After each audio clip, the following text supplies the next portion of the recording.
So we've been working around the clock, so we only have 4 days before we go back in the water, so we're pretty much just working 24 hours a day, all on. Fixing the rudder where we ran over the fishing net. We're going to make the import race, that's absolutely certain. Yeah. You know, failure's not an option, as they say. Yeah, this is the bolt bit that's been cut out of the boat, and you can see here.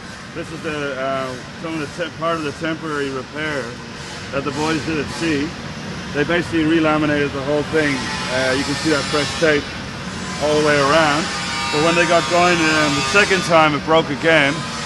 So what they did was they put these sail battens across and they bolted them and glued them on. And then they managed to actually get the boat here with that. So it's pretty good seamanship and good work by those guys. These boats are fragile.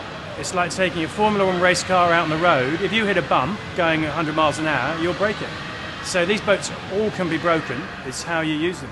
And it's so difficult to back off when everybody else is racing hard. When you're going downwind, the traditional races we do, it's other areas of the boat that get the pounding. But upwind, it's right here. That's where all the action is.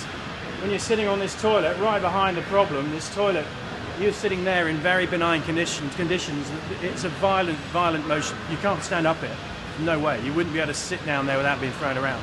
It's a very, very violent motion, and it's a lot to expect the designs to take. So it's not surprising that on a leg like that this is where all the problems were.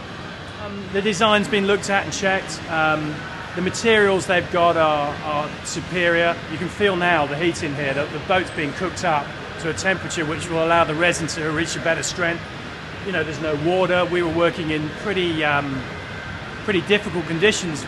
2 hours before we started laminating, there was still water in the bottom of the boat. We were drying it out, so we had no heat. There was salt still impregnated in it. We didn't have a lot of acetone, which you use to dry stuff out. So these guys will be doing it properly, where we were just kind of playing at it. There's nothing wrong with the boats. All these boats, even the boats that didn't get here, they're all built perfectly well. They're designed perfectly well. They're not sailed badly. They're just raced. And when you race, sometimes you push it a bit too hard.